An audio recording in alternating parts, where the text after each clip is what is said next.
warahmatullahi wabarakatuh. Selamat pagi, salam sejahtera buat kita semua.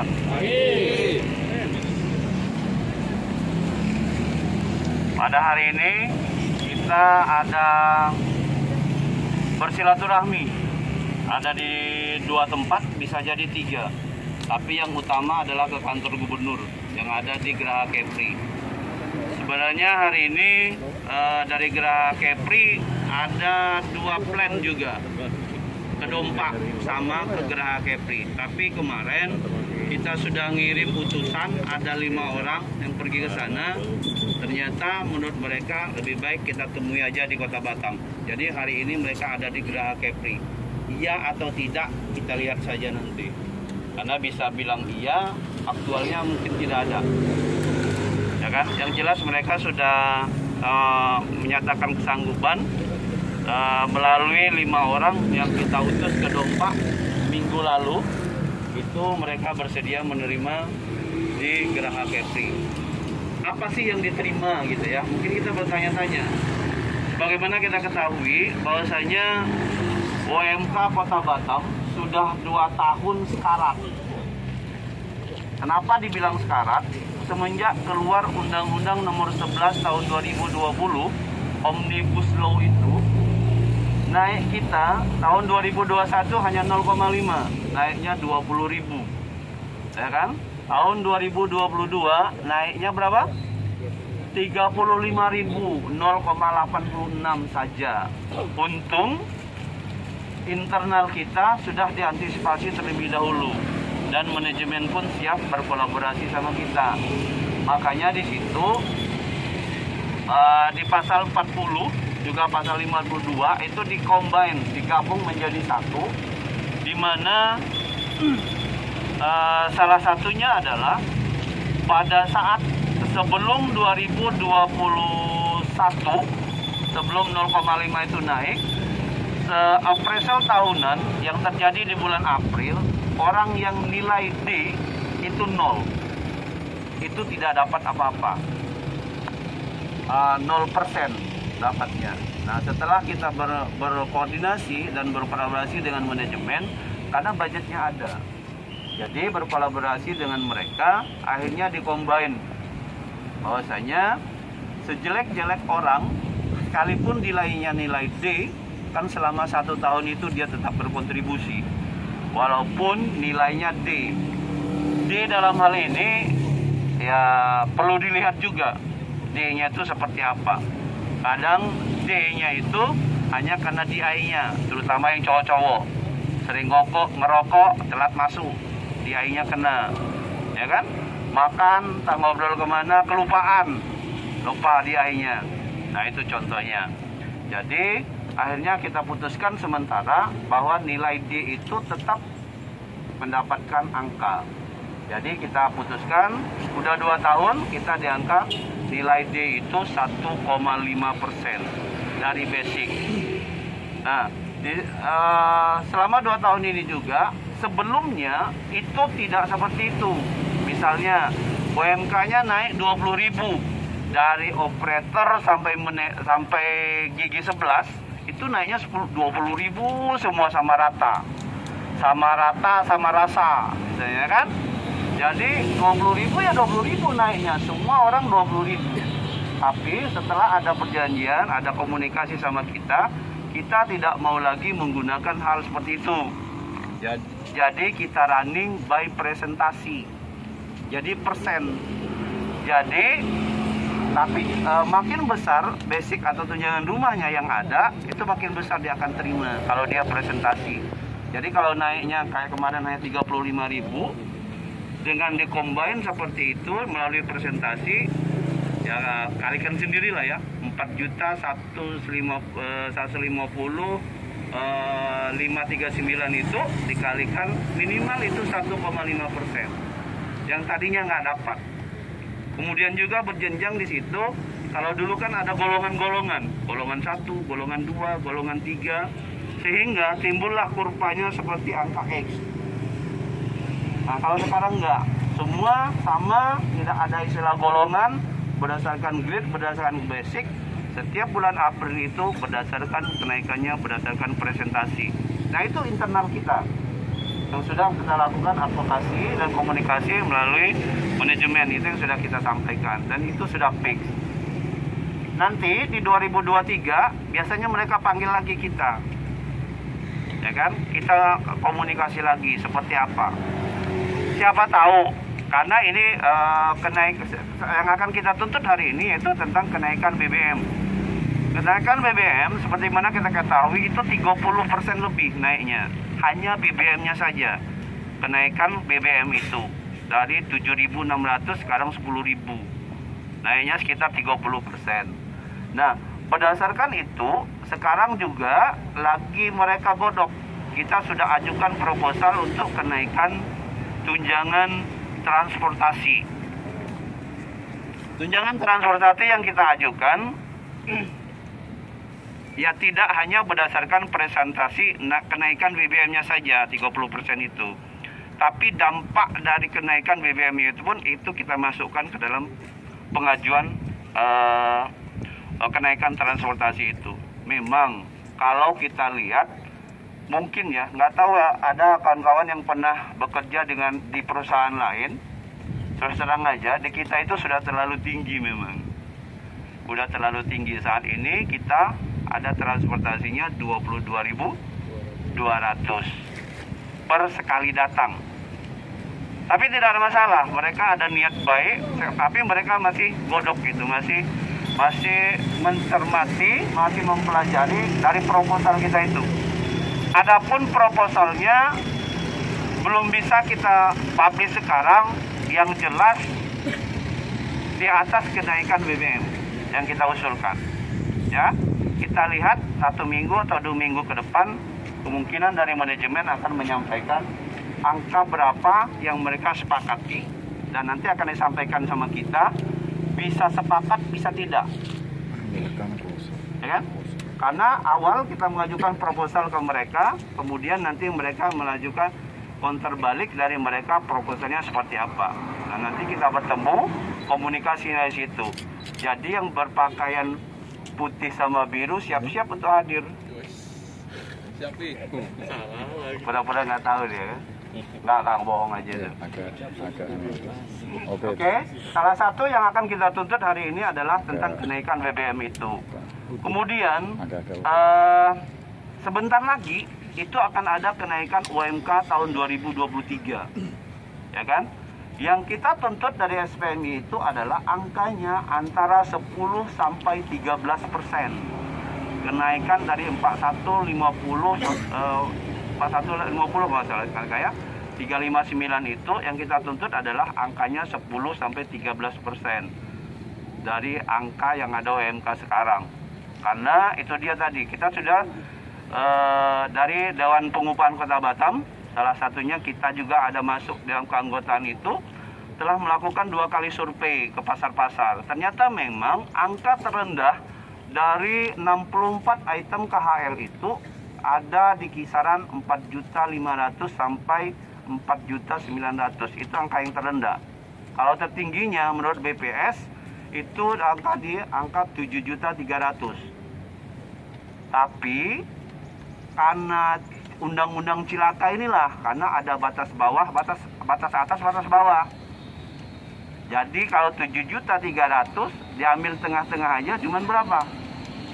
Nah, di bawah 4 juta. Nah, lagi-lagi di dalam undang-undang itu mengatakan apabila UMK itu lebih tinggi dari UMP, makanya kemungkinan diberi keleluasan untuk pemerintahan setempat untuk tidak menaikkan UMK-nya. Kalau UMK-nya udah di atas UMP. Sementara Kota Batam sangat tinggi dari UMP. UMP 3,6 kok.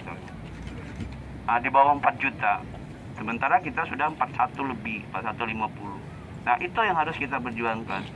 Jadi, dalam hal ini, karena union itu keberhasilan hanya kekompakan, hanya solidaritas dari anggota. Itu aja kekuatannya.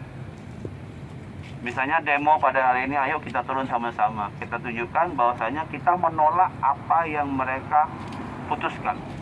Karena sebagaimana kita ketahui juga, Undang-Undang Cilaka Omnibus Law yang tahun 2020 nomor 11 2020 itu sebenarnya masih digugat di OMK, di MK kan, masih digugat di Mahkamah Konstitusi, Nah begitu. Jadi yang digugat itu sebenarnya, yang disahkan itu selama 2 tahun harus diperbaiki, belum menyentuh isinya, hanya kulitnya saja. Proses pembentukannya itu aja sudah salah. Diputuskan, disahkan tengah malam, kemudian tidak melibatkan stakeholder yang terkait, contohnya buruh, pengusaha, dan lain-lainnya. Masyarakat itu tidak, hanya dibuat begitu saja dan tidak melihat dan tidak mengikut sertakan stakeholder yang terkait yang akan merasakan proses dari pelaksanaan Omnibus Law tersebut. Itu sekarang ada undang-undang turunannya, PP 34, 35, 36, 37. Salah satu yang perlu kita cermati adalah tentang PP 36, itu tentang pengupahan. Di mana di situ sebenarnya kita sudah bisa prediksi tahun 2024, 2025 berapa sih akan naik? Udah pasti, karena di situ udah ada formulanya. Nggak akan lebih dari 1% kalau berdasarkan itu. Karena ada batas atas, batas bawahnya. Sekalipun menggunakan KHL seperti yang di press release oleh BPS, itu ada di 7,3 kemarin tahun lalu. Nah sekarang mereka lagi melakukan survei, mungkin datang ke rumah-rumah, mungkin ada rumah-rumah konsumen yang didatangin, itu melakukan survei. Nah nanti hasil surveinya akan kita meetingkan, akan kita bahas di bulan 11. Di bulan 11 itu nanti kita godok lagi. Cuman masalahnya kalau masih menggunakan Omnibus Law ini nggak akan lebih dari 1%. Karena tingkat inflasi atau pertumbuhan ekonomi, bukan pertumbuhan ekonomi plus inflasi, bukan. Jadi diambil salah satu yang tertinggi, pertumbuhan ekonomi tinggi atau inflasi yang tinggi. Sekarang inflasi kita ada di 5,6, pertumbuhan ekonomi ada di 4,8. Nah bagaimana kita mendapat 1% dari situ? Nah ini yang harus perlu kita sadarkan, bahwasanya buruh kita itu nggak baik-baik saja. Kita datang ke perusahaan dikasih senyum itu terkadang pahit, ya kan? Seperti yang tadi, senyum berkomunikasi salaman sama kita, belum tentu hatinya seperti itu. Saya aja yang suka-suka saya ngomong, ya kan? Raganya manajemen, saya bilang di dalamnya ada PUK, belum tentu. Pasti belum tentu, yakin nggak? Iya. Jadi kita harus sama-sama gitu, sama-sama memperjuangkan kepentingan kita dalam hal ini, termasuk hari ini yang akan kita pergi ke sana. Salah satu yang kita ada 3 tuntutan di situ. Secara nasional tetap kita menolak Undang-Undang Omnibus Law, kemudian kenaikan BBM, dan tentang kenaikan OMK tahun 2023 itu harus di angka 10-13%. Kita ada kalkulasinya, nggak cuma menyebutkan angka oh naik kan sekian, enggak. Bahkan kita mengajak mereka, ayo kita buka, kita bedah analisisnya seperti apa.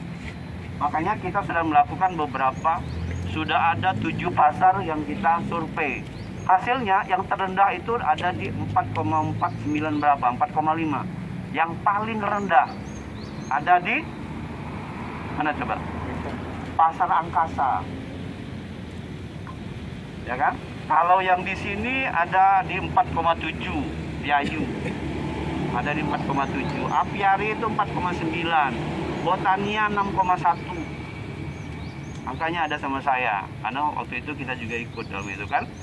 Jadi dalam hal ini kita tidak baik-baik saja sebenarnya. Kalau kita tidak bergerak, tidak menyuarakan seperti yang itu, ya mereka bilang nggak ada masalah. Makanya kita harus teriak, harus menyampaikan itu. Hari ini adalah momennya kita ikut bersama-sama dengan federasi, sama-sama kita pergi ke sana. Tapi juga tolong jaga diri, ya. Terutama yang masuk malam, kalau nggak kuat, ya silakan belok kanan.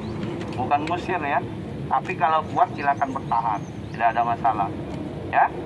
Jangan memaksakan diri. Yang masuk malam, kalau misalnya pusing, ngantuk, jalan, ya belok kanan atau belok kiri silakan. jangan jalan lurus, nanti pusing. Ya, kalau ada apa-apa nanti berhubungan dengan Bang Aldi, Bang Riko atau sama saya juga boleh, silakan. Nanti saya juga ada di dalam rombongan itu, ya kan? Kita sudah ada tim nanti negosiasinya. Biasanya kita salah satunya akan ikut dalam tim negosiasi itu, ya kan? Kemarin salah satu ini sekalian ya, saya mau kasih tahu bahwasanya kita punya pihak eksekutif itu punya dana yang namanya dana mengendap, namanya dana INTA. Dana INTA itu adalah dana yang dibayarkan oleh pekerja asing yang bekerja di Kota Batam, itu $100 per 1 bulan. Nah, itu dana itu harusnya dipergunakan untuk kita, contohnya untuk training dan lain sebagainya. Nah, itu yang lagi kita kejar. Kita akan berkolaborasi bersama LBH dari SSMI, kemudian dari federasi lainnya bekerja sama kita untuk menggodok agar supaya dana INTA itu masuk dan diberikan kepada kita sebagai bentuk training atau skill. Karena mereka yang masuk itu yang ada sama kita kan banyak sekarang ini kan. Para Prado itu masuk kan? Pare Prado segala macam itu kan masuk kan? Nah, itu mereka bayar $100 per 1 bulan. Masuk ke dana INTA. Kemarin ini bulan Oktober, bulan September ada dana yang mengendap itu banyak, ada 9 miliar yang mengendap dan tidak dipergunakan. Itu salah satunya. Jadi nanti kita akan pusat melalui training bidang 1, nanti coba kita berkolaborasi dan tolong ya, kalau ada sekali lagi, kalau ada proses atau program training yang dicanangkan oleh POK, ayo ikutin gitu. Karena di situ nggak selamanya kita hidup buruh, itu enggak. Kita ada training skill, ya kan? Ada training skill untuk yang cewek-cewek mungkin yang belum bisa jahit, ayolah kita training menjahit. Silakan, asal lo mau, ya kan? Art yang suka jreng, jangan hanya cuma jreng di dalam satu ruangan. Tunjukkan di luar bahwasanya kalian bisa. Sekali lagi, saya usahakan begitu ya. Ini saya tantang nih orang ayatnya, sampai sekarang belum ada realisasinya. Silakan, kita mau pakai Batam 3, nanti kita proposal, kita pakai Batam 3. Karena belum bisa digunakan sampai sekarang, kita bisa menggunakan lapangan ada yang di luar itu. Asal mau ngerjainnya. Ya, kalau ada training, tolong diikuti. Kalau misalnya ada usulan, Pak, kami mengadakan training ini, tapi jangan 1-2 orang aja. Karena biasanya training itu kita booking by paket. Misalnya 20 orang satu kelas. Minimal 15 orang lah ikut. Ayo kita ikut. Ya kan? Jadi tidak hanya kita bilang, oh orang serikat itu cucunya turun ke jalan, macetin jalan. Enggak kayak gitu. Ya. Silakan nanti diusulkan melalui bidang 1, karena ada Mas Agus, ada Ardi, di sana kita lakukan sama-sama, kita plan untuk proses itu. Kayaknya terlalu panjang dan lebar ya. Sebelum kita berangkat, mari kita berdoa menurut agama dan kepercayaan kita masing-masing. Mudah-mudahan apa yang kita niatkan sesuai dengan harapan. Berdoa, mulai.